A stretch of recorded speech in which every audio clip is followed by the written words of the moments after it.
that's something that I've noticed since like getting back into the Christian community, that everyone's just arguing. All the time. And they're always arguing, oh, this is right. This is like, okay. Yeah. Everybody take a breath.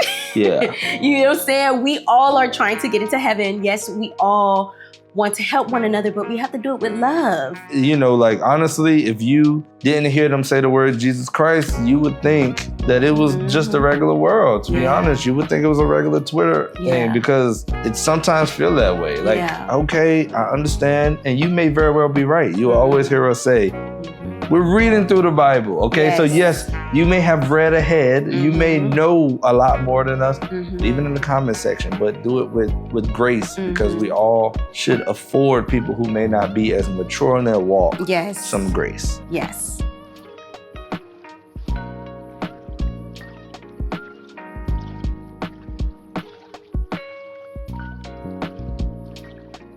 Hello, everyone. Welcome to the Carrie Podcast. My name is Tiara, and this is my lovely husband, Donovan. Yo. And today, we actually will be going over Genesis chapter 14 and 15. Yep. And I know the last time we said we're going to do 14, 15, and 16. However, life be lifing, and we didn't want to rush it. Yeah. Rushing is definitely not an option. Yes. But just, you know, we got kids at home. We have normal lives as well. Every time we do a study, we actually like to go deep into it and really study it versus just reading it. So if we're going to do something, we're going to put our all into it. So we knew that if we try to do 16, it was going to be rushed. Yep. And that is something we didn't want to do, because 16 is actually something very important in the Abraham story. So we're going to save it for the next time. Yep. But this time it will just be chapter 14 and 15. Yeah, interesting stuff too. Yes. I mean, once again, like, I don't know much about the Abraham story. So when I'm reading through it and when I'm studying it, it's a lot of surprising things happening. So I guess we could kind of get started. Yeah. You have anything? Well, how would you like to start, or where would you like to start? Yeah. So I guess probably just catch up, just a quick recap, really quick. So in chapters 12 and 13, which we went through last episode, we saw Abraham arrive at the promised land and pretty much say, was going through some famine. So instead, he goes to Egypt, where, a whole lot happens with his wife. So if you want more info on that, please go back and watch the last episode, which is episode 8 or 7? Episode 6. Episode 6? Yeah, episode 6. Okay. I mean, if anything, you can check out the link in the description. We do have a playlist with all of the videos we've recorded so far in the book of Genesis, just so if you want to catch up, you can just head on over on that link. So it should be somewhere below. All right. So let me try to fit. So where was I? They were at Egypt. Yes. Okay. So they went to Egypt and some things happened, but essentially they got kicked out of Egypt. Yes. But they left. And when I say they, you're talking about Abram and Lot and his wife, Sarah. Yes. And they left Egypt with pretty much riches, essentially. Her cattle, tents, you name it. And so when they went back to the original land, it wasn't enough space, right? So Lot had his riches, Abram had his riches, and they didn't have enough space. So Abram pretty much came to Lot and said, look, we both can't be here. Yeah. So one of us got to go. It could be you, it could be me, but right now, our people are clashing. I don't want us to have an issue. Yes. And so Lot sees a greener land in Sodom, and that's where he goes. And the last thing that they said about Sodom was that that's where the wicked was. Yes. Right? It's a sinful land. From here, we get started and we go right into chapter 14. Yes. So in chapter 14, it starts off by talking about a war. So this is the first war we really see in the Bible. Yeah. And just to kind of summarize it a little bit, so there are 4 Eastern kings, right? So we have King of Shinar, King of Elasar, King of Elam, and King of Tidal. And these, again, are the Eastern kings.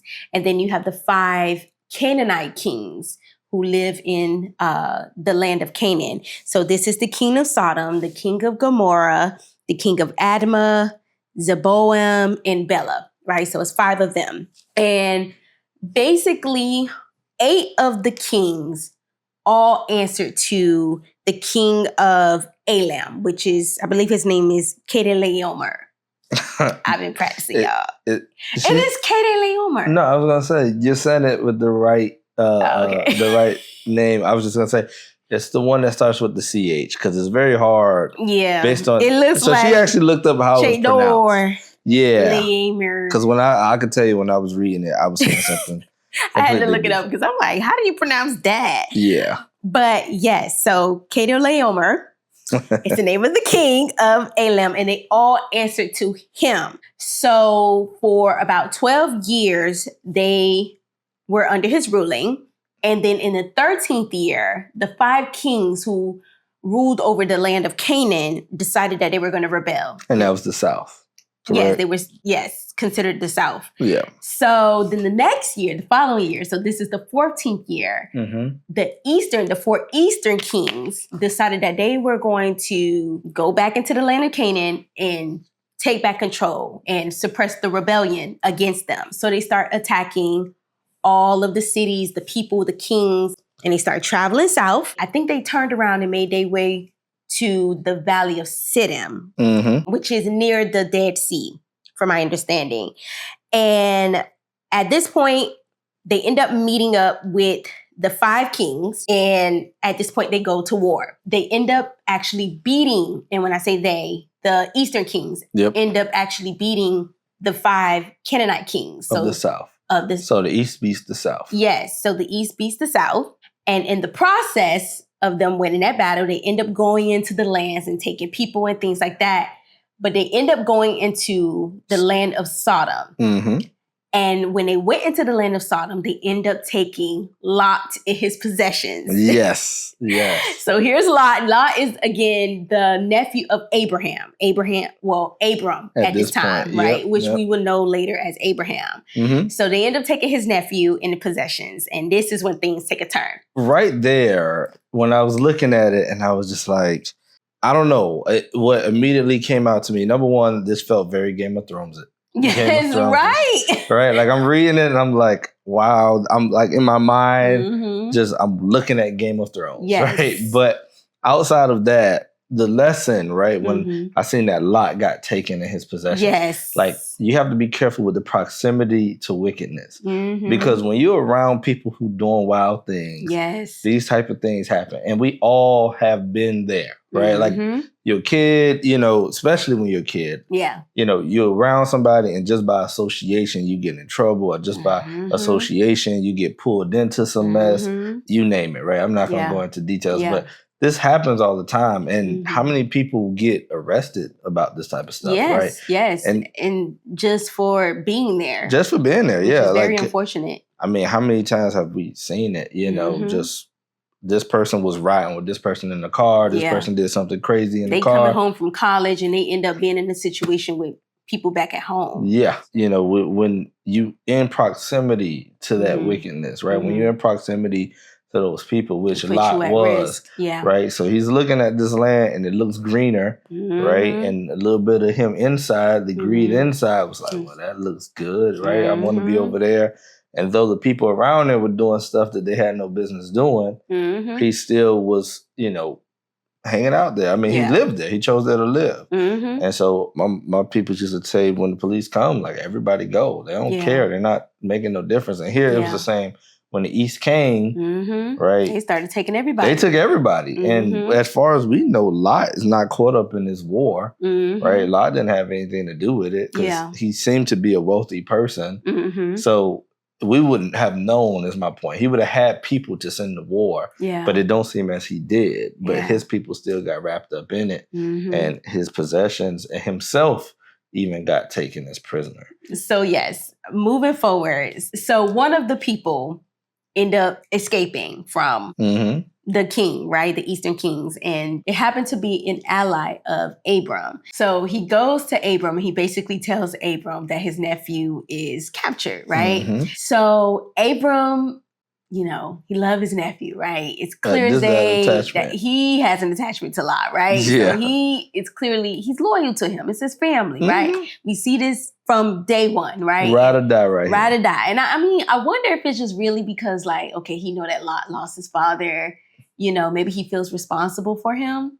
Do you Could think? be. I mean, I can see that because he would be like the older. At this point. He's the uncle, right? Yeah, he's his uncle. Yeah, I could see that being one. Yeah, I wonder if he felt like he was responsible for him, especially since he didn't have a son. Yeah, but I also feel like they've been on this journey for a while. Yeah. Like, they got a lot of time. Together. A lot of time together. Because we really thinking in terms of our years with people like 20 and 30. But like, he didn't even leave till he was 75. Yeah. So like, you can imagine, what that time is. Yeah. But. So he gets together 318 trained servants. Mm-hmm. This just shows how wealthy Abraham is. I know. I was thinking that too. They gathered this plan to basically attack them at nighttime. Yeah. They end up winning. And I mean, it's clear as day, like you said, this is the favor of God here, right? Yeah. Because I'm sure they were outnumbered by the number of soldiers that the other 4 kings had. For sure. They were outnumbered, but they also had the element of surprise because no one probably even knew who Abram was. Yeah, that's true. It just so happened that this person who escaped actually knew to go to Abram. Yeah. Right. But that ambush that seemed to have saved the day. Yeah. Right. He kind of got out of it and he rescued Lot. Yeah, he ended up rescuing Lot and he brought back their goods and even acquired their goods too, right? The king's goods. And this basically symbolizes spiritual warfare for me. And let me tell you why. Okay. When I read this, I saw Abraham representing Jesus and Lot representing us as humans. Lot was captured by the enemy, right? In spiritual warfare, what do we see? Souls getting captured by the enemy. Jesus had to come and save us, right? He had to come and sacrifice himself in order to save souls, in order to free them and give them salvation. In this case, that was what Abram was to Lot. And I can see Abram, in a way, foreshadowing what Jesus is for us. That's a good way to see it. Yeah. I kind of saw it as a prophetic, I shouldn't say prophetic, but a symbolization of how the Israelites would take back the promised land. Yeah.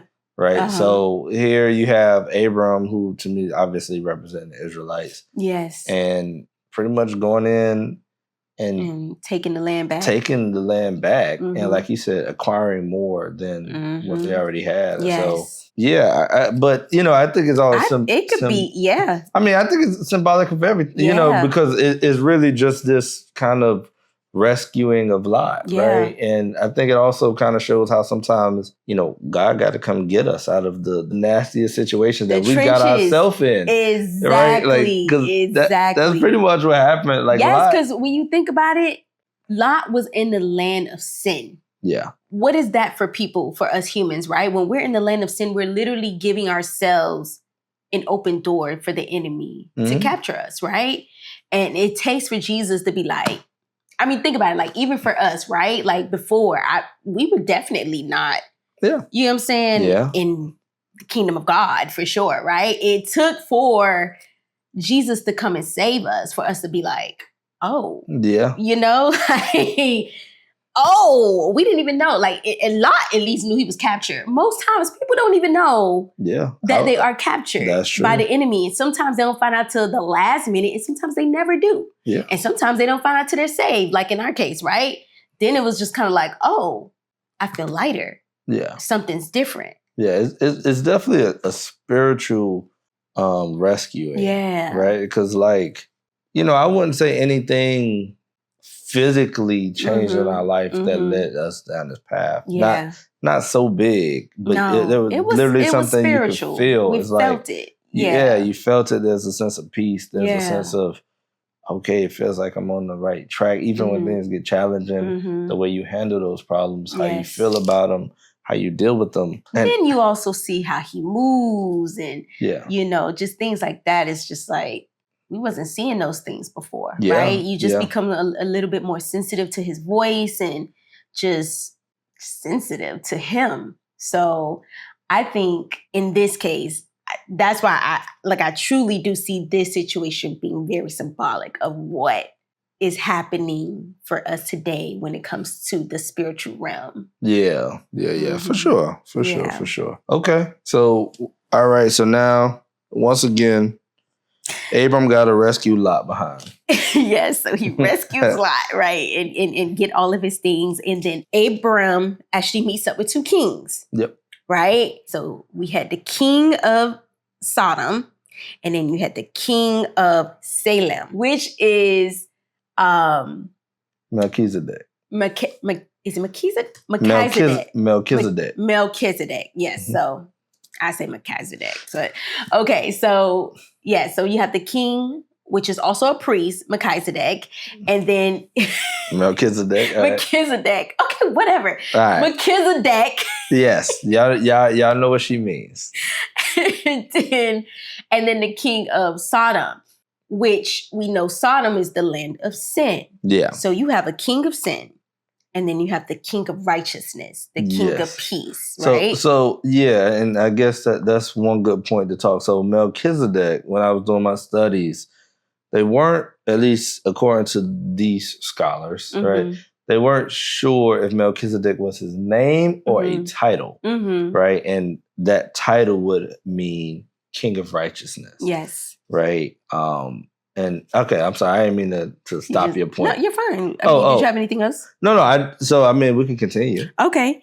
Something that stood out to me with this, between the two kings, was their interaction with Abram. So for Melchizedek, he came to Abram to give, versus the king of Sodom, he was there to take. So Melchizedek, he ended up bringing him bread and wine.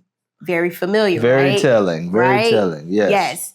And on top of that, he brought him a blessing, and we'll get into that. But with the bread and wine, he did this because he was a priest. He was a priest and a king. Yeah. Which there's no other priest and king in the Bible outside of Jesus.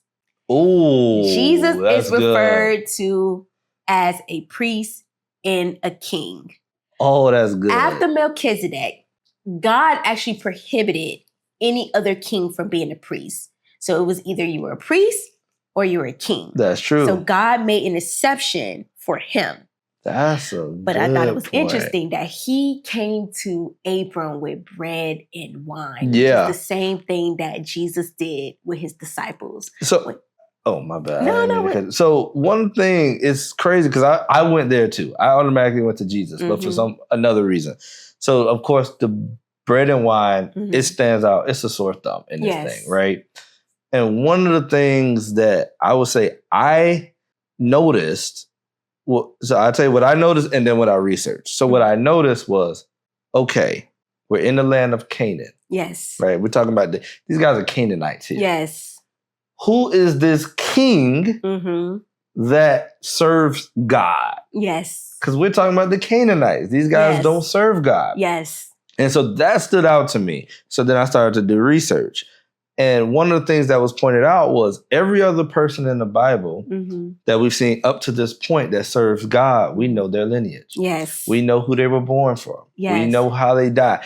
And one of the things, we even know how old a lot of them were when they died. Well, we could do the math, right? And one thing that really stands out here is, well, they don't tell us anything about this guy. Yeah, right? He just kind of come out the blue. He comes out of nowhere in the land of Salem, which will become Jerusalem. Right? Yes. And so, who's the king of Jerusalem? Exactly. Yes. Well, the spiritual king. The spiritual king, yes. So I looked it up, right? Like, okay, Jerusalem. Is there anything else where I can find anything about Jerusalem that's not during Jesus' time? Because I was trying to make connections here. And one of the things I saw was in Revelation. So it refers to a holy, like a new land, essentially, when they're talking about the new heaven, right? And they consider it the new Jerusalem. And I'm reading it and I'm like, here we go. Revelation is also about Jesus. Yes. Right? And so I'm making these connections at this time. And I'm like, this could, I'm not saying for sure it's Jesus, but I'm saying whoever this Melchizedek is, it seems a lot like Jesus to me. I think he was just foreshadowing that who Jesus was to come. Jesus was going to come and give us a gift, essentially. And in this the case, gift of bread and wine. Right. Really, and in this case, he also gave him a blessing. Yes. And I want to read it because he says, "Blessed be Abram by God, Most High, creator of heaven and earth. And blessed be God, Most High, who has defeated your enemies for you." So he blessed both Abram and God. In this way, he was acting as a mediator. Okay. Who else is a mediator between man and God? Flesh and God. Yeah. You know what I'm saying? Yeah. Yeah. Well, we'll call him, in this case, the Father, right? God the Father. Yes. Yeah. So it's just interesting to me because it seems like there's something, this land, this Jerusalem land, which was called Salem at this time, it seems like this was always meant for it. This land always had a plan around it. Yes. For whatever reason, that there's something special there. And I think that's interesting. I'll be honest. I think that Melchizedek is extremely, I'm sorry, I'm like scrolling through, but I think that Melchizedek is extremely telling. And I feel like anybody who's reading this, it makes you want to know more about who this guy is. Yes. Right? Like, it's like, all right, that's it. You know, like, all right, okay. You know, like, it kept feeling like that. Like, okay, all right, he blessed everybody. We don't get much about him. No. Yeah. So after the blessing, Abram actually gives Melchizedek a tenth of all the goods that he received. And this is the first time we see tithing in the Bible. What are your thoughts about tithing? Okay, so I think I'm still formulating it, or if I'm being honest. So not that I don't believe we should tithe, but when you tithe, it should be given with open hand, open heart. Yes. I don't think it's necessarily required in accordance with the New Testament. Yes, it seems like there's a new, like under the new covenant. Yes. Paul says to just be a cheerful giver. Right? Yes. So I think if you're in a situation where you know, like, okay, I have bills to pay, and after my bills are paid, I only have $5 left and I need to eat. Yeah. I don't think God is expecting you to give that $5. Yeah, exactly. You know what I'm saying? Like, go ahead and eat, right? Yeah. But if you're in a situation where you have abundance, like of overflow of money, and, you know, God has blessed you with that, then give. Yeah. You know? But it's not a set number. Not like before. Where that it was a tenth. Yes. Right. Sorry. Agreed. Yeah, which was a tenth. So that was in the Old Testament, under the Old Covenant. Under the New Covenant, it's not a set number. The number is set by your heart. The number is set by what God has led you to do.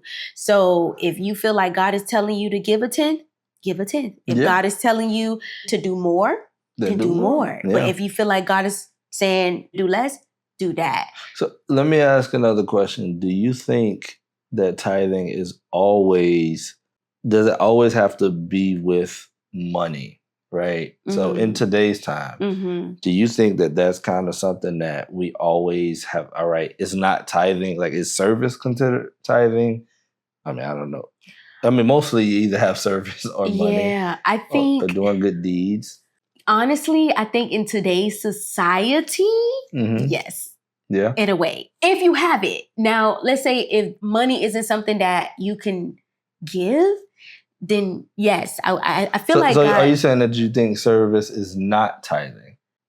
Okay. I think it just depends on the situation. I don't think it's like one set thing, honestly. Because honestly, we need money. Like, people need money to survive in this world. That's what I'm saying. Like, in today's world, money get things done, okay? Like, for instance, the church, right? They need tithing because bills still got to be paid. Lights still got to stay on. Maintenance got to get done. You know what I'm saying? Like, but see, and that's where I would, because lights, okay, for instance, all right, yes, bills got to get paid. Yes. Lights got to get on. Maintenance got to get done. If someone comes out and says, hey, I'll do the maintenance, or I'll look after the whatever. I don't know what people, maybe I'll look after the treasury or anything like that, right? Someone's giving up their time. Yes. If Paul is saying just be a cheerful giver, and we know that Jesus is about the service, right? That was Jesus' thing. Yeah. Right? I don't, I wouldn't stray as far to say that serving is not tithing. Now, I know that might be controversial or whatever. I'm open to being corrected. We haven't even gotten there in the Bible yet. But that's definitely something I'm still formulating. And that's why I said at the beginning, I'm still formulating my thoughts on it. I don't, honestly, I don't know. I always think back at the story where Jesus was standing. I can't remember it exactly, but I remember him standing there and people were coming and they were giving their tithes, or they were giving at that time. And some people was giving this amount. And then one lady came and she gave a little bit, but it was like all she had or something like that. Yeah. And Jesus was like, she gave the most. I don't know. Like, I just kind of picture it being something financial, but I don't think that it only has to be something financial. I think, yes, serve, right? Because Jesus also served too. So I think, get out and volunteer. Or that's what I'm saying. If you don't have anything, that may be all you have is time. And that's all you. If that's all you have, then if I'm you're doing pretty it sure with an God open heart, knows the heart. Yeah, it's all about the heart. I don't think it's a heaven and hell. If like, I don't think the decision is based on whether or not you tithe or not. I don't. Me personally, I don't know. I don't know. I would be very, very shocked to get in front of the guy and he's like, "You didn't tithe in the month of May." But you'd be surprised there are people who believe that. Especially people who hold on tight to the Old Testament. Yeah. Who, I'm not gonna say they don't believe in the New Covenant, but they don't necessarily think that's part of the New Covenant. I'll say, they hold on tight to the 10%. And if they feel convicted to do that, I think that's perfectly fine too. But I think more of the story, you can't buy your way into heaven. You can't buy your way into heaven. Either way, right? Like whether you give 10%, whether you give 20%, whether you give 100%, you can't buy your way into heaven. And I think that's really boils down to the heart. And faith. Yeah, that's really what it boils down to. And that's a whole nother conversation. But we're gonna always touch on faith. Oh yeah, I mean, because this is what it's about. Faith, that's really what the whole book is From about. the very beginning, it was all about faith. Up until the end, it's all about faith. So moving forward, So moving forward, at that point, now the king of Sodom, the king of sin, comes to Abram, and he's like, "Okay, I want my people back. I want you to give me back my people." And you can keep the rest, but I want my people. So he's there to take. Yeah. And Abram's like, I don't want your things. I don't want nothing from you. I already told God that I don't even want a thread from a strap of a shoe. Yeah. That's what he said. A strap of a sandal or something like that. Yeah. And which is so different than his demeanor from Egypt. Yes. Because in Egypt, he took everything. But here, it's like he learned his lesson. Yeah. And he's that's actually interesting. I didn't even think about that part. I didn't compare it to Egypt. But that's true. In Egypt, he took everything. He took everything. Oh, because, that bothered me when I read that. So that's something that stuck in my brain. So to see his growth here, and I don't need it because you're not going to be the one to tell me that you made me rich. Yeah. No. This was God's doing. I was already rich. God already made. I saved y'all, but okay. And I think that was the biggest thing is you're not going to give. And and I wrote down this lesson because that was one of the things. Let's stop giving other people God's credit, right? Yes. Like that's, or other things or whatever, because that's what this truly was about to me when I read it. I'm like, he pretty much saying, you're not going to take credit for what God has done. Yes. Right? Because that's, to me, what Sodom, he was trying to do, right? This is how someone comes under your reign, right? Where, because he's the king of Sodom. Hey, if I give you these things, you kind of seem like you're under me, right? And this is, to me, this is like office politics 101. Like anybody who has any like jobs where you're dealing with like a political bureaucratic type structure, like that's, people do this type of stuff all of the time, right? Where it's like, all right, well, they do this thing to make it look like it was their idea, and it's games. And to me, that's what this was very Game of Thrones-ish again. But, Abram at this time, he stood on business, really. He's like, hey, nope, you're not going to say you made me rich. Yeah. God gave me this. And if anything, I saved y'all butt. Yeah. To me, that's what I saved y'all butt. This is God's given. I don't want you trying to tamper with it. I don't want you trying to take credit for it. And I just think that that's a lesson that we all could really use. Yeah, I think the lesson I took from it was not to rely on man when you're on that road to success, but be spirit-led, be led by the Holy Spirit, be led by God when you're on that road. Because one thing about man, they could disappoint. Yeah. God would never fail. With man, they can turn around and say, I made you. They can turn around and pull the rug under your feet. You know what I'm saying? Like, they can do that. How many times have we seen people reach these high successful levels and they get to a point where they look in the mirror and they felt like, I had to sell my soul. I had to sell my body. I had to sell my identity. I don't even know who I am.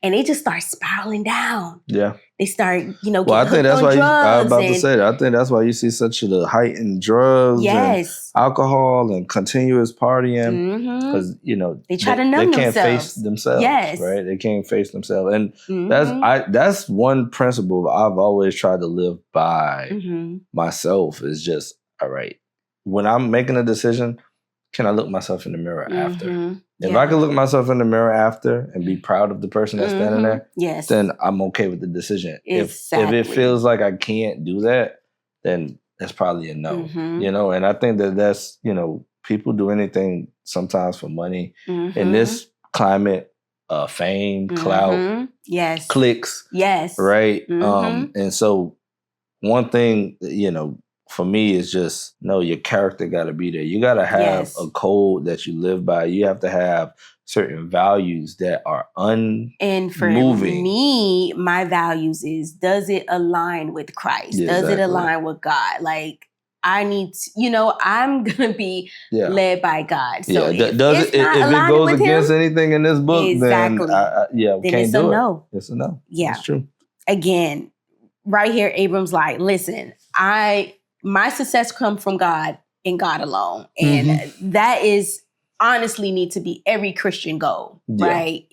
Anything you do, it needs to be accredited to God and God alone. So after that, he did say, I'm paraphrasing here, he did say, like, granted, I don't want your things, but if you want, you can give it to the allies, right? Yes. When I read that, what came to mind was what my convictions are may not be my neighbor's convictions. You get what I'm saying? Right. Like, there are things that I may feel convicted for, like, I may not dress a certain way, or I may not listen to certain music, or I may not, you know what I'm saying? But that may not be. That doesn't mean that this person should starve. So essentially, all right, I'm not willing to take your food, but feed them. Yes. Right. I mean, that's essentially, right? Yeah, exactly. And Romans 14 goes in on that. So if you want to read a little bit more about... We'll definitely get there, but I just want to mention it just in case anyone is, because that was something I had to read about when it comes to like convictions. And like, I know a lot of people like to push their convictions on me being one of those people. In the very beginning, I'm more laid back now. I've come a long way, guys, okay? But I'm saying is as a lesson, like, learn from me. Just because there's something you feel is right and something you feel in your heart is that God has told you, doesn't mean that's something that God is telling the next person. And they may be in a different place or a different stage if their walk and their faith, then you have to respect that. Also, if we believe that God is the grand grand architect, he's putting everything together, right? If we believe that, then we have to understand that this may be what God wants this person right now. While you are where you're supposed to be right now. Yes. Right? Because we don't know what God's will is for this person versus you. Because I may need him over there or her over there to do X, Y, and Z, but I need you over here to do X, Y, and Z. Y'all are on two different paths. Yeah, right. Because I mean, when you look at it, and you know, how many people do you know who they actually started off really bad? They spiraled, hit rock bottom, and that's why they are where they are. Right? They have a whole different walk sometimes that they have to hit that rock bottom, whether that be maybe addiction or something like that. Bankruptcy, depression, sometimes those people come back and be the biggest Christians. They be the biggest, you know, the ones doing a lot of work out there, those who doing a lot of serving, a lot of volunteering. We've done volunteer work. And a lot of times it's people who dealt with certain things. And so like when you try to put your convictions on them. Convictions. No, that's not their walk. You know, now granted, you also don't want to lead someone astray. And if you see something, you know, you want to correct them. Yes. But in a nice way, in a loving way. Yeah. You know, that's something that I've noticed since like getting back into the Christian community, that everyone's just arguing. All the time. And they're always arguing, oh, this is right. This is like, okay. Yeah. Everybody take a breath. Yeah. You know what I'm saying? We all are trying to get into heaven. Yes, we all want to help one another, but we have to do it with love. Yeah. And not only, like you said, there's stages. You know, like one of the big things you see all the time is, and I'm not saying this is right, but, you know, it's the prosperity preachers. And you know me, I don't care much for the prosperity preaching. Yeah. But one thing I have to admit, and I think most people, if they're being honest, will admit it, that most people get into Christianity through prosperity preaching. Yes. And then after that, they learn the truth. And it's like, God is using that. Oh, I'm a strong believer in that. Yeah, God is using it. Exactly. Yes. So though that person may not be doing it the right way, God is using that and he's building real warriors. Yes. But there's an entry gate, right? You got to get through the entry gate. And that's kind of the easiest way, in a way, to get people to kind of come in. Like, yes, are they coming in probably under false pretenses? Yes, originally. But then they start to read. And then God reveals himself. And then God begins to work. And that's the thing. So when I see that type of stuff, it's like, give grace. Like, you don't have to sit up there and attack. Because just because you learned that now, if you're being 100% honest, if it's not the way you came in, you know people who came in that way. You know what I'm saying? Like, everyone is not in a position where they are, you know, blessed to come in by just seeing God or speak. You know, everybody's not in that position. So if someone's not in that position, this may be their way in, and God may have something else planned for them. So, I mean, I 100% agree with what you're saying. Christian YouTube is... It's a little extreme. It could be that way. It could be that way. Extreme. You know, like, honestly, if you didn't hear them say the word Jesus Christ, you would think that it was just a regular world. To be honest, you would think it was a regular Twitter thing, because it sometimes feel that way. Like, okay, I understand. And you may very well be right. You will always hear us say, we're reading through the Bible. Okay. So yes, you may have read ahead. You may know a lot more than us, even in the comment section, but do it with grace, because we all should afford people who may not be as mature in their walk some grace. Yes. Well said. All right. I see you. Hey, you know. Okay, so we're moving into chapter 15. Okay. Genesis chapter 15. So this is sometime later where the Lord comes in a vision to Abram. And basically in his vision, he says to him, and this is the NLT version of verse 1, where it says, "Do not be afraid, Abram, for I will protect you, and your reward will be great." In other versions, I know that he says, I'm your shield. He is the shield and he is the reward. So that's who he's talking about in this moment. So before we even move on, this right here is one of those moments, and I think we've talked about it in the past episode, where God came to him in a vision. Yes. This is so hard. And I'm going to tell you why. This is one of those moments where you say, did I hear that? Yeah. Did I see that? Yeah. Was that from God? Yeah. Was that my brain? Yeah. this is really one of those things. And I'm like, this is what faith is so important. Because, I think this is what we talked about. It was the Noah one. Yeah. And like God has so many different ways of communicating with us, right? And it becomes sometimes a challenge to say, like, okay, you hear something, and then sometimes you even right away you're like, all right, yes, I'm gonna go. Yeah. And then you start going, and it's not working out the way you thought, and then you start to question, was that God? Or was that the enemy? Yeah.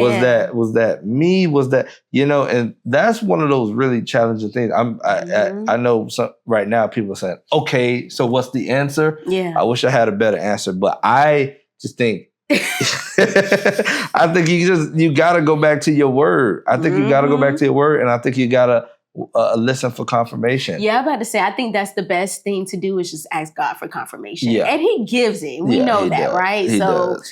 One thing about it, if it's something I may not get the confirmation right away, but because sometimes God like to take his precious time. Yeah. But he gives it. But and one of the things I think that kicks in is 2 of the fruits of the Spirit. Number 1, patience. Yeah. Right? Which is actually, if you really look into the King James Version, they consider it long suffering. Right? And then 2, self-discipline. Yeah. Right? And the reason I say those 2, because when God give you the order, hey, go ahead and do this. Yes. That don't necessarily mean it's going to come together right away. Yeah.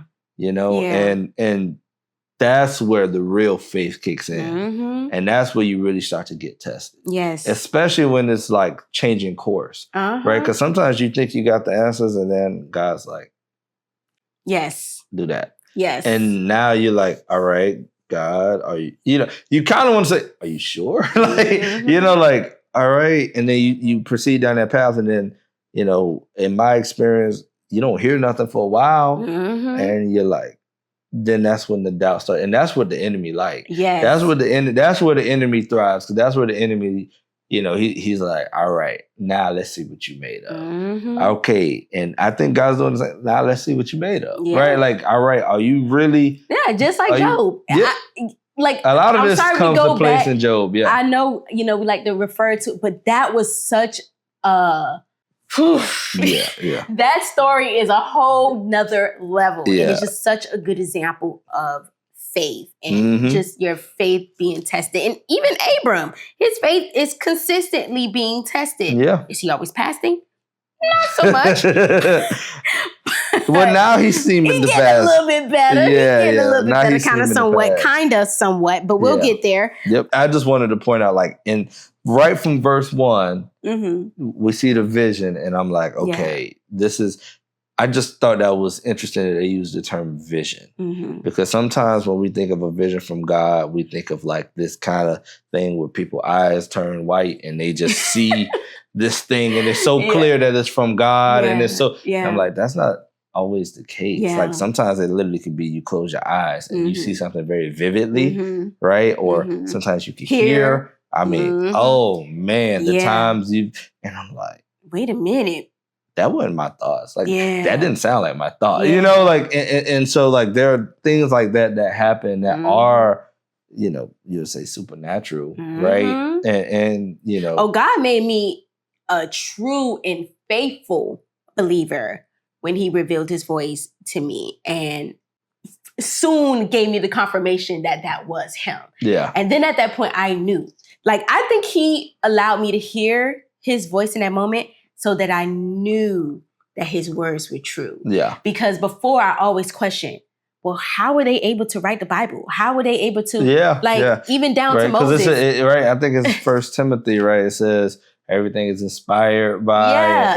And I'm like, well, how? Yeah. How they knew. I used to always say, like, yeah, but how they knew? Like when I was in my doubting stage, I'd be like, same. Okay, yes, they went up there. Yes. They spoke, but all right, who's to say that wasn't their own thoughts? Yes. And who's to say that they weren't just a philosopher? Exactly. Right? And then for me, he made sure I could never question that. Oh, yeah. I still remember it like it was yesterday. I could never question it. Same. I know for a fact that God speaks. Yes. And he is a living God. He's a living God. Part. Yes. That's the important part. I think sometimes, and I'm going back to the Christian YouTube conversation where they fighting. Sometimes you hear these guys talking, you're like, dude, you sound like you serve a dead God. Like, yes, God is still moving. Yeah. God is still operating. Yes. Like to think that God is done after this Bible, like then you need to pray and ask. Ask him to reveal himself. Yes. And then be patient. And it'll come. It'll come. And whichever all he's way. asking is for you to let him in. Yep. Knock. Right? And it's in Revelations, right? What, I believe where he says he'll knock and dine. Yeah, to dine. I can't remember what exactly I can't remember the exact verse, but we'll add it on. We'll put it somewhere on the screen.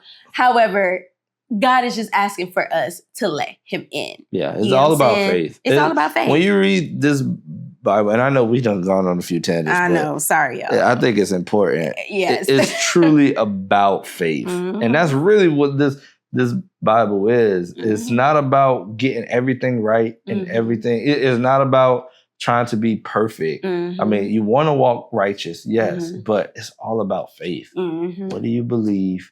And are you living up to that belief? Yes. All right. That part. Now let's get back to it. We only in verse 1 of 15. Let's get back to it. Okay, so when God said to him that I will protect you, I wonder if he heard Abram's thoughts. Like, are these kings going to retaliate? Are they going to come? Because that is a thing, right? People come back and retaliate. It does seem like it comes out of nowhere. Yeah, I'm literally out of nowhere is like, fear not. I'm your shield. Yeah. Well, at least in like, why is he telling him not to fear, not to be afraid? Yeah. I wonder if he felt like, okay, Abram was a little worried there. I've put myself in this war, right? So if you put yourself in Abram's position, number one, before God says this, you're a little mad at Lot. Yeah. Right? I'm sure. A little bit, low key, because you just like, but then you really a little mad at yourself too, because he wouldn't have went there if you didn't make y'all split up, but y'all had to split up. So it's one of those really weird situations. But he wouldn't have went there if he would have left him in Ur. That's what, but he's still, the very beginning. He's still a little mad at himself, right? So he's like, all right. Lot is baggage, okay? He is clearly baggage. The definition of baggage at this point. Lot is baggage. Yes. So now I've inserted myself into this war. Now, one thing I also found, okay, so they got 5 kings, right? I wonder why Abram at this point is not considered a king. Because I was thinking that, I'm like, I mean, he seems to be on the land by himself.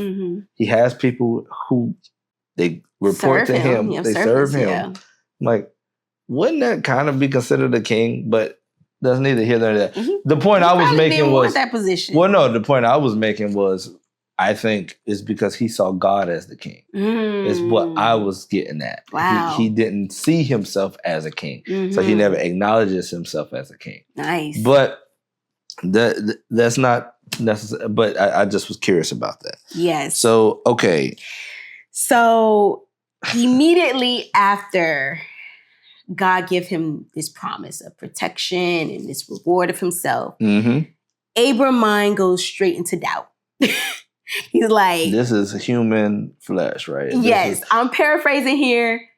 Like, God, I hear you. Yeah. But you done told me time after time after time about these descendants, and Sarah or Sarai, I don't know how exactly you pronounce her name at this point, but she still don't have a child. Yeah.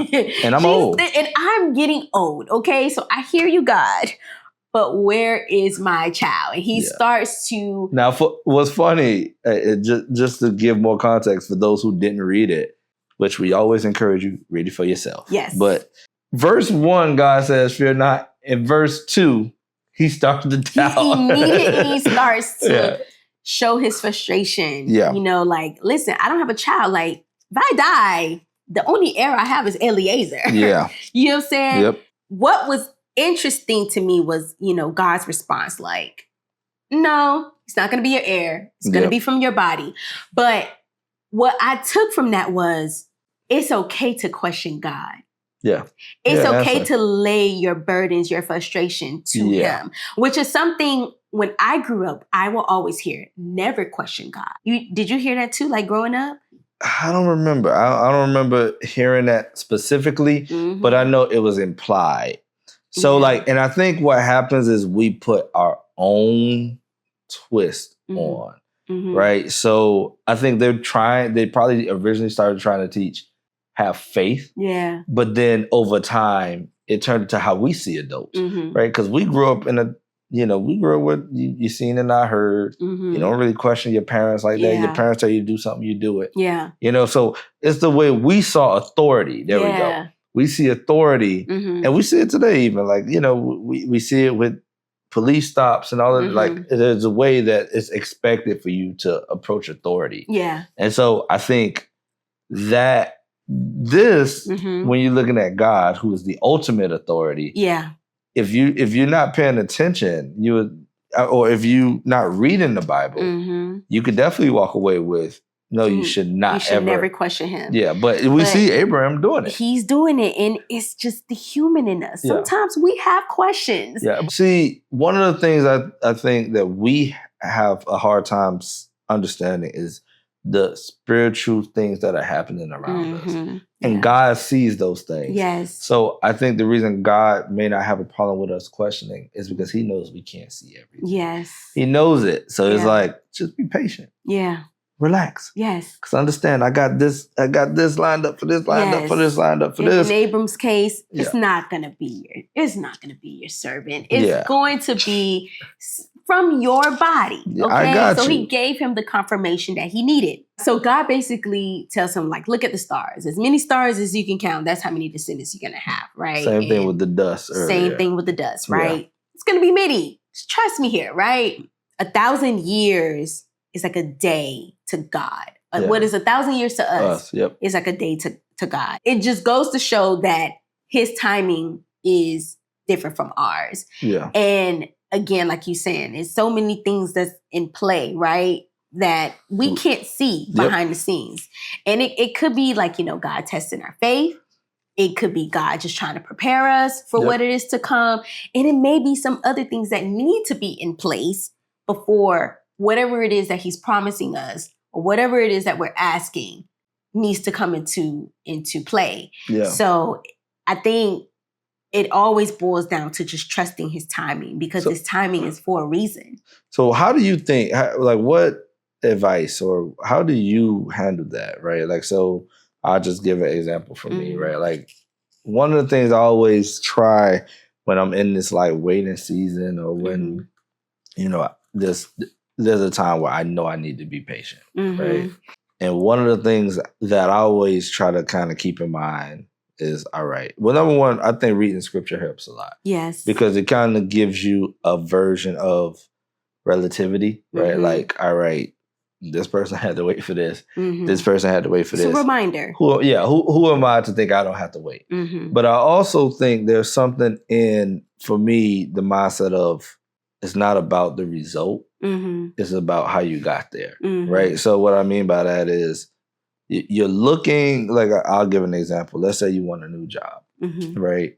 Okay, you want a high-paying job, right? What's the process to actually get there? Okay, you got to get a degree. You maybe have to get certifications. You got to work at this place for a little bit. You got to work at this place. You got to build up. That process of building up skills and degrees and whatever, process, it takes time, but you're also becoming better and better and better. Yeah. So by the time you get that high-paying job, you're actually equipped for it. If we took you out and we threw you there, you probably would fail immediately. Yeah. Everybody thinks they want something, but the truth is you're probably not even ready for it, right? Like, you may not be ready for it. And I think the same thing happens spiritually. Yes. So like, we are looking to have this thing that God, may have provided us, or we feel like we've been promised, or whatever. And we may not even be ready for it. Yes. We may get it and just ruin it, destroy it, because we are not ready to actually manage this thing. We are not spiritually mature enough to handle it. And I think that's what that waiting season actually is. Yeah. It is that is your reps, right? It's that constant building. You're getting stronger, just like we do with muscles. Yes. You're doing the same thing spiritually. You're getting more faith. You're getting, so if you can make it through this, then once you get here, then all right, now I can give her a little bit more. Yes. Now I can give him a little bit more. Yes. And I think that's where, and I think also appreciation is another way to make it through a lot of this. I wonder if it's also just like God is wondering, can I trust you? Yeah. Yeah, that's true. Can I trust you with this? Yeah. Yeah. Let me see what you do when you don't hear from me for a year. Oh, yeah. Right? Oh. Like I'm just saying. No, I get it. Right? Yeah. Because like that's how it goes. Like, all right. It's just like when your parents are there. Like, all right, your parents are there, you're doing everything right. Let me see what happens when your parents are not there. Yeah. Are you gonna do the things that they instilled in you, or are you gonna go veer off this way? Right? And so, and college is a true test of that. If you go away. If you go away for college, yeah.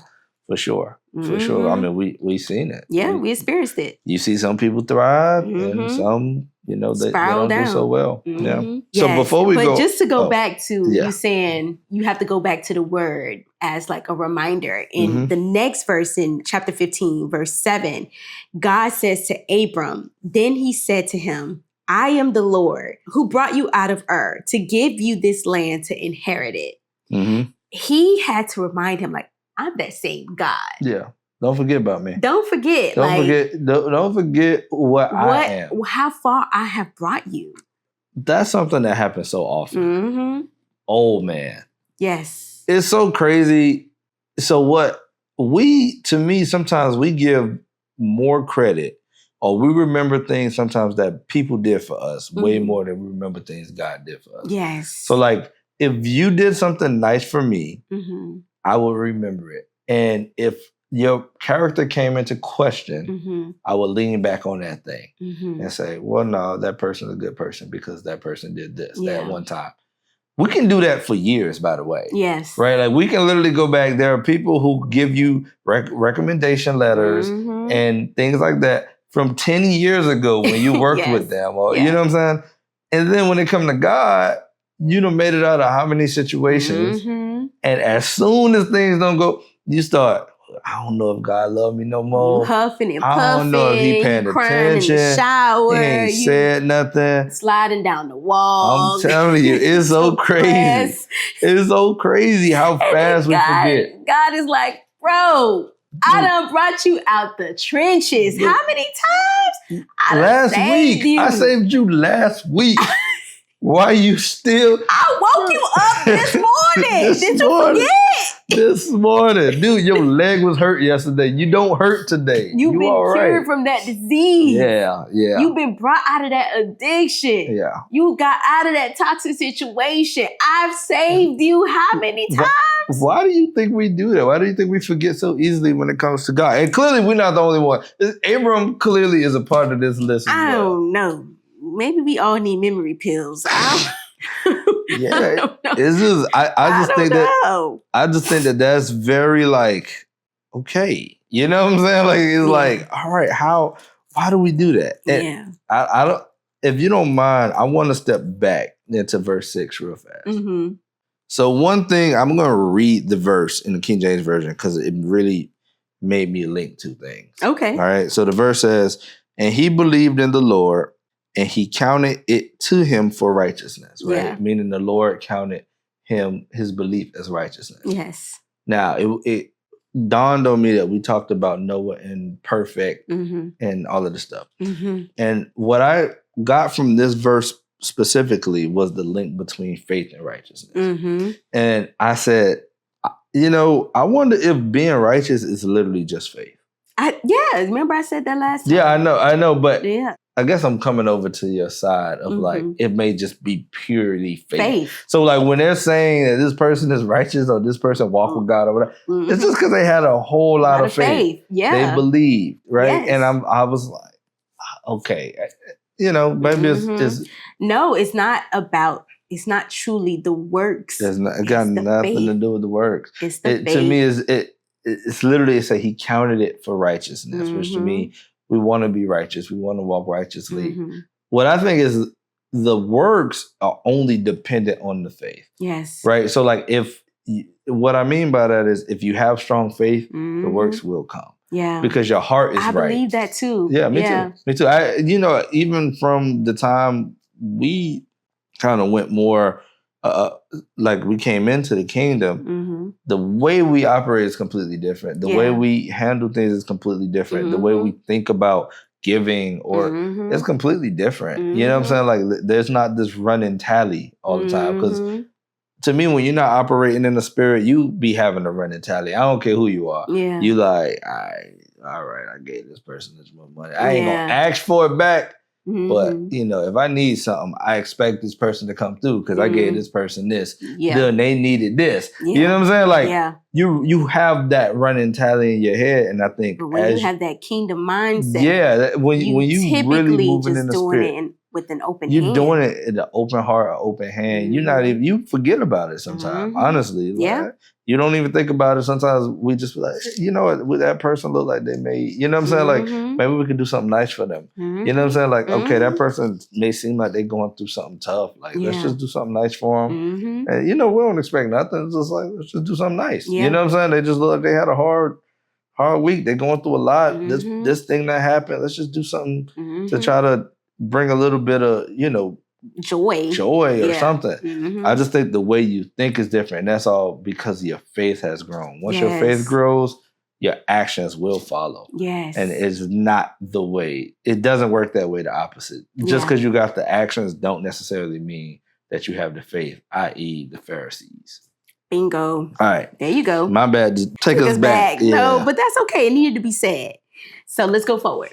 Yeah, let's move forward. So now we're in verse 8. And Abram again questions God. He's like, all right, Lord, how shall I know that I will inherit? So at this point, he's like, I need proof. Yeah. Completely different from Noah, right? Yeah. Noah didn't need proof.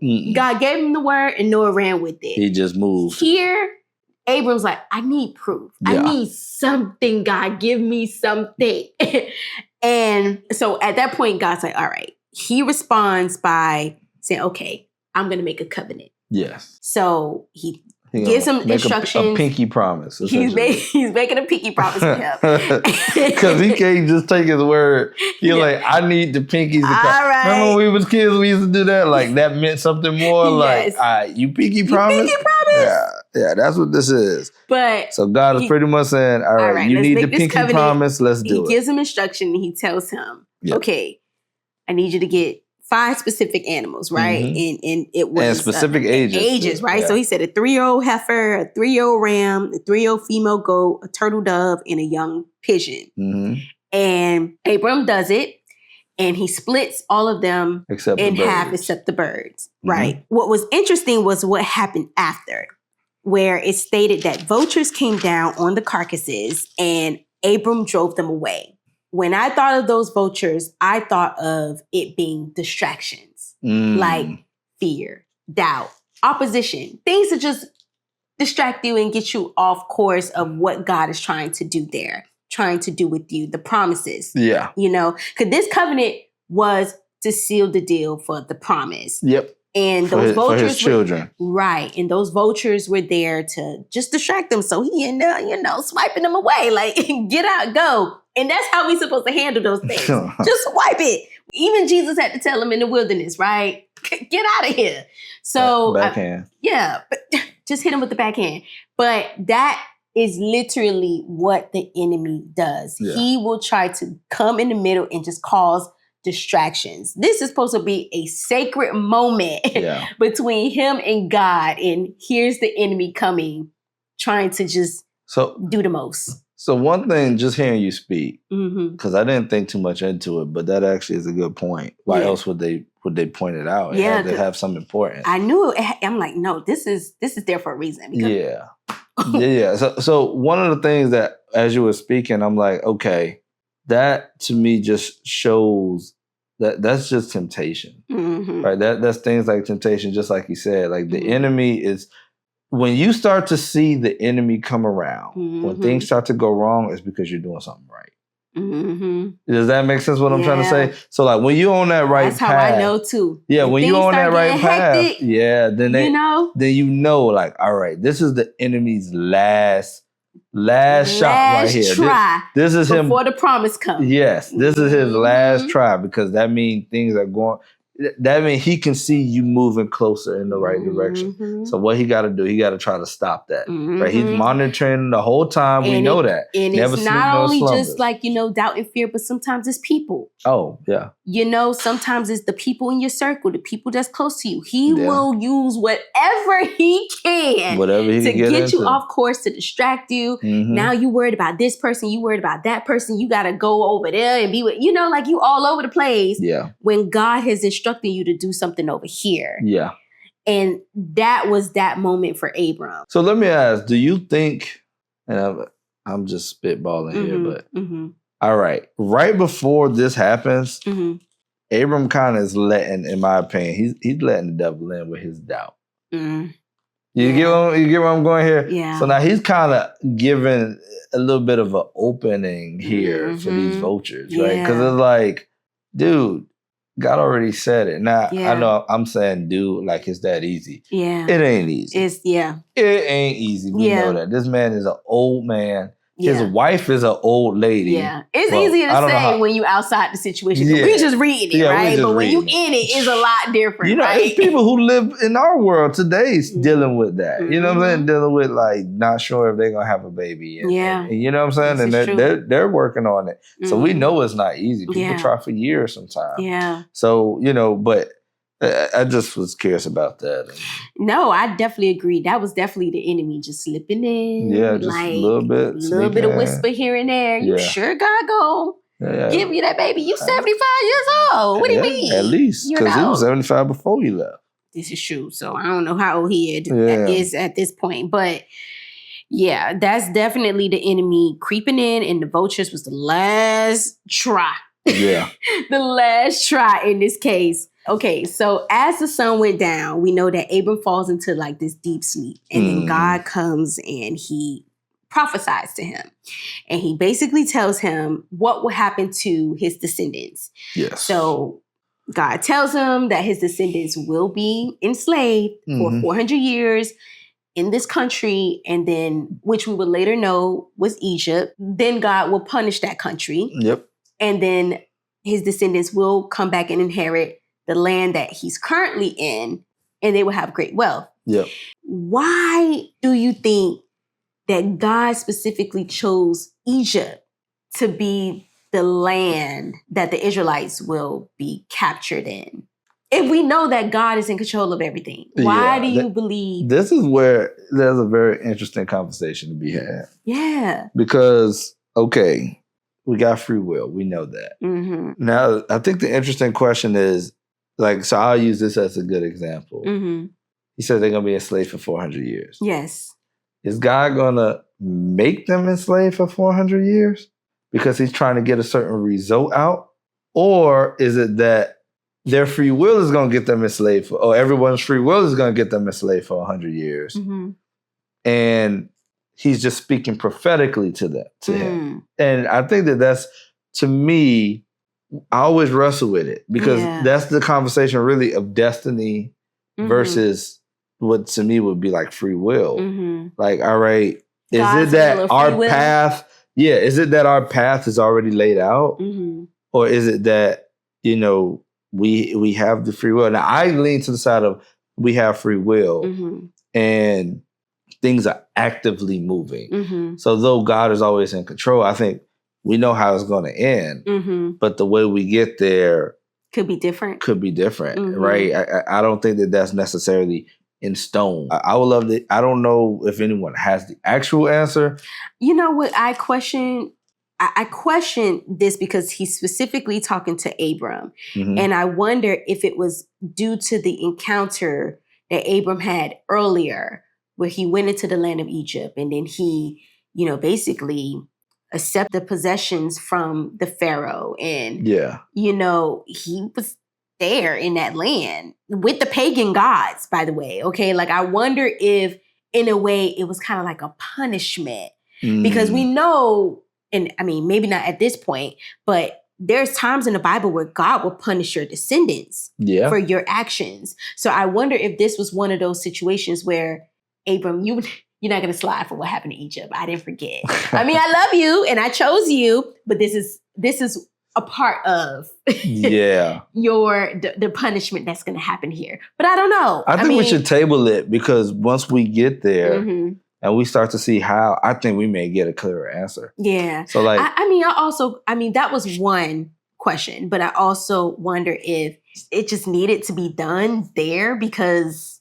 Okay. So the way I see it is, if that doesn't happen, you don't get Moses. Yeah. You don't get the 10 Commandments. Yes. So like, then you got to ask the question, is that necessary for Moses, the 10 Commandments, the promised land, this entire thing that plays out all the way up to Jesus? Like, is because if we believe, right, that the seed is all about Jesus coming to save us, right, then we have to say, all right, that has to happen. Yeah. And this is the path for that to happen. And I also wonder if, like, okay, they needed to be in this pagan land, right, with these pagan gods.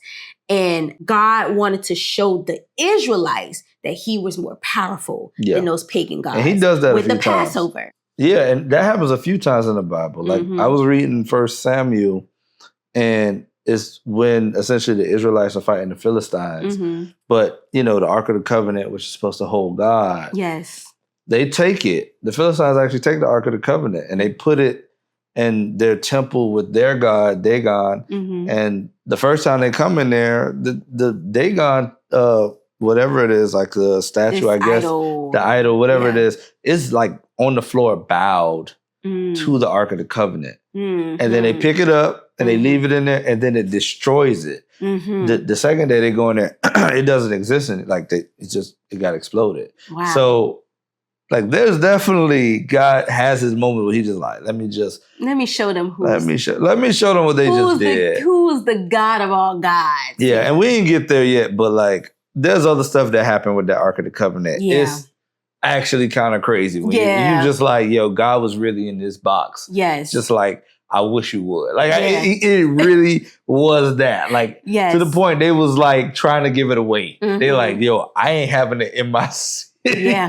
Like, you know what I'm saying? Like, they saw it as a curse, almost like in Egypt. Actually, they going gave it back, right? Yeah. Because I didn't read it, but I remember you telling me about it. I think they gave it back. But yeah, it goes back to exactly that, where it's like, no, God have his moments where he just like, he proved who he is. Yes. And he like put up it's like a championship fighter. Like pull up any of these fools and let me show, because I know y'all down there, y'all don't know what happened on this end. They know. They know. And that's why you see, that's why you got to call on Jesus, right? Like when something is happening, you got to call on Jesus, because they fear him. They fear him. In the name of Jesus? They fear him. They fear him. And what is weird, it's hard for us to see because how Jesus came to us. Yeah.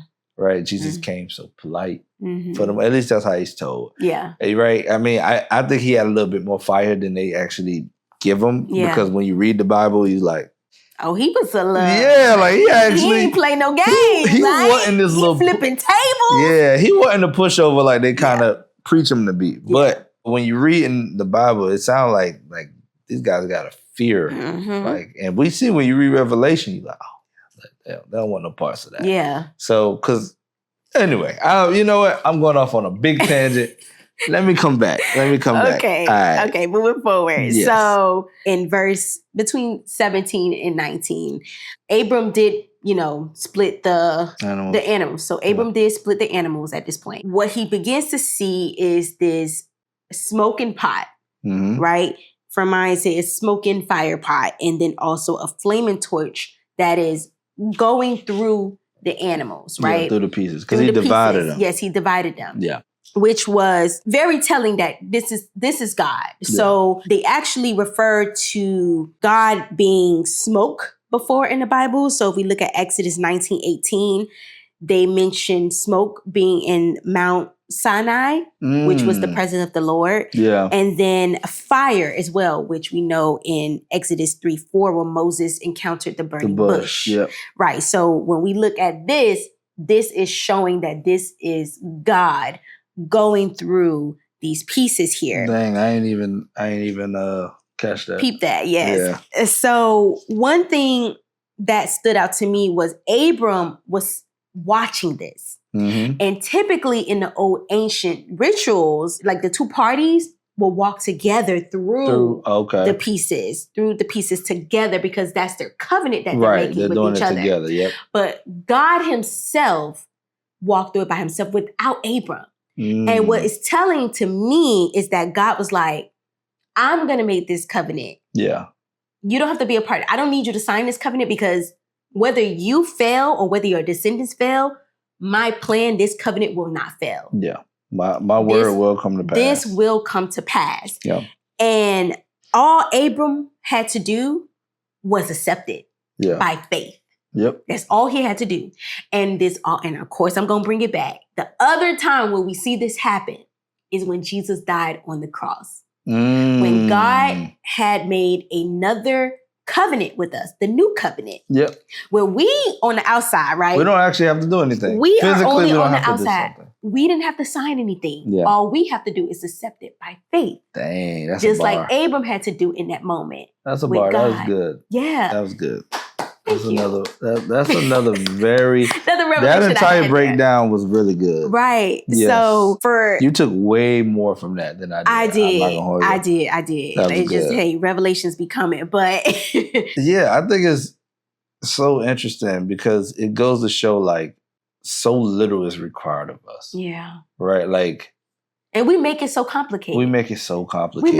I mean, and it's like it all can be so simple. To me, by God doing this, and same with Jesus, right? It's like, I don't actually need you to do anything. Like, there's nothing you can physically do to help me. Yeah. Right? Like, to me, that's what it's showing. Like, don't, I know they're not saying, but I'm saying, let's not get ahead of ourselves. Yes. Like, I don't actually need you. You're actually a part of this plan, whether you like it or not. Whether you like it or not. You know what I'm saying? Like, just accept it. Yeah. Just accept it because you're a part of this. Yes. Now, it's your choice to take it. Yes. Right? It's your choice. To accept it or reject it. Or reject it. And that's done through faith. Yes. But other than that, like, you don't need to walk through this thing. Or like, right? Like, I don't need you to sign anything. I don't need any of that. Just accept. Have some faith. Yes. Have some faith. And it's just crazy because the more you read, it's just about faith. It's all about faith. That's all it is. Really what this book is about. Yeah. Have faith. Have faith. Have faith. This is just time and time again with people lacking faith and then God having to prove again that he has faith. Yeah. I mean, that he's worth having faith in. Yes, that his word is true and that he stand on his word. That he stand on his word. Yes. But after that, then we know that the Lord tells him that his descendants will own the land, will inherit the land between the river of Egypt and the river of Euphrates. Yeah. And this also include the land of the Amorites, which is what he mentioned before. So did you take anything from that? Nothing special. Yeah, me either. So that basically wraps up chapter 14 and 15. We pulled a lot out of these two chapters. Yes, I'm always surprised at how much we can pull out. Like it's sometimes it's just when we kind of plan it out, it's like, all right, we expect this to be a 30-minute. And then here we go, talking for 2 hours. Who knows how long it's gonna go out to, but it was good stuff though. It was very important. Even when I didn't even think it would be this important, to be honest, but it truly is. That's how it is with reading his word. Like you'll think it's not, and then when you really actually look deeper into it, it's like, oh. Yeah, and you start to connect it. Yeah. Because it's so connected. So next Sunday, we will be jumping into chapter 16 and 17. Yes, and hopefully you guys will be able to read it ahead of time. If not, you're more than welcome to watch the video first and then go back and read the chapter. Maybe it'll be easier to understand it that way. Whichever works for you is fine. Yeah. Again, we just want to thank you for joining us. We truly appreciate it. Please like, share, subscribe, comment below your thoughts. We love to see them. We truly do. Yes. Anything that's on your heart to say, if you learned something new, or if there's anything we didn't mention that you would like to add to what we said, we would love for you to add it, because you never know, it may help someone else who is also on this journey with us. So again, we do want to thank you for joining this faith journey to going through the Bible, because that's exactly what we're doing. We're reading it from Genesis to Revelations. And we're just taking it piece by piece, and we're taking our time because we're actually trying to study it. Yeah, we're trying to learn really it in context. Really understand the context of it. Yes. Right. So if this is your first time joining us and you'd like to catch up, please look at the link that's below to our playlist, which is titled The Book of Genesis, which will start from chapter 1 and moving along to where we are today. Yep. But again, thank you guys, and we love you. Have a good one. Peace.